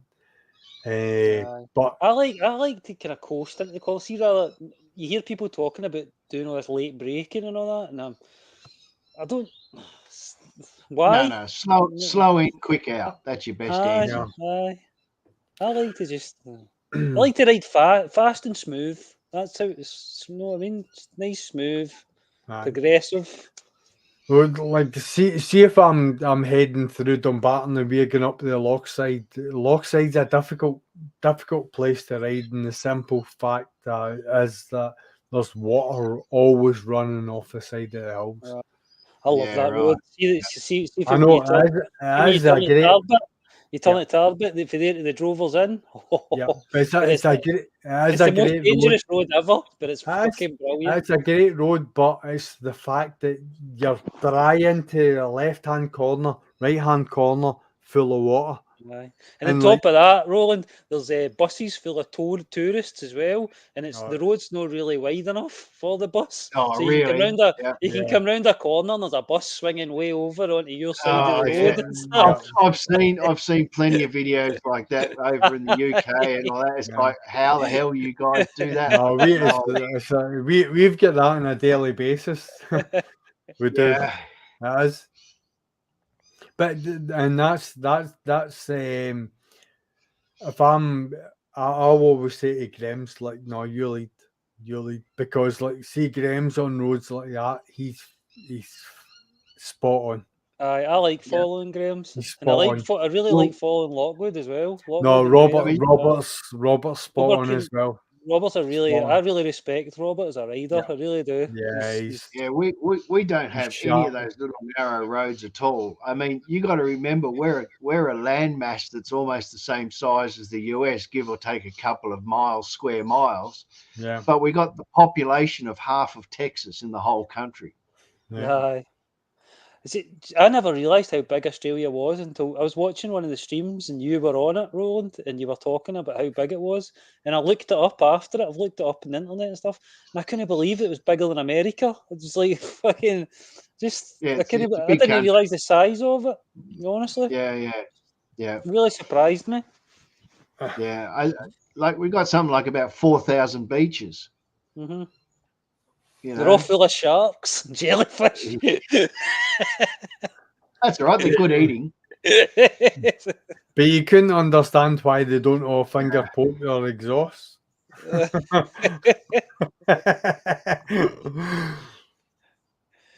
Aye, it's getting late, boys. I'm Well, going to hit the hay. I'm going to It's toodle been off. a great night. I've really enjoyed Yeah. it. 100%. 100%. Guys, listen, it's been absolutely fantastic having you on. Thank you very much for coming on to stream. No, thanks for being here. And that it's been emotional. Brilliant. It's always good to catch you guys, although most of the time I'm still asleep when you guys are on. I know, but it's always a pleasure and a privilege to have you on, Roland. Thank you very much. Roland, if you want to just sort of sign off with letting people know your channel and stuff like that, that would be absolutely excellent.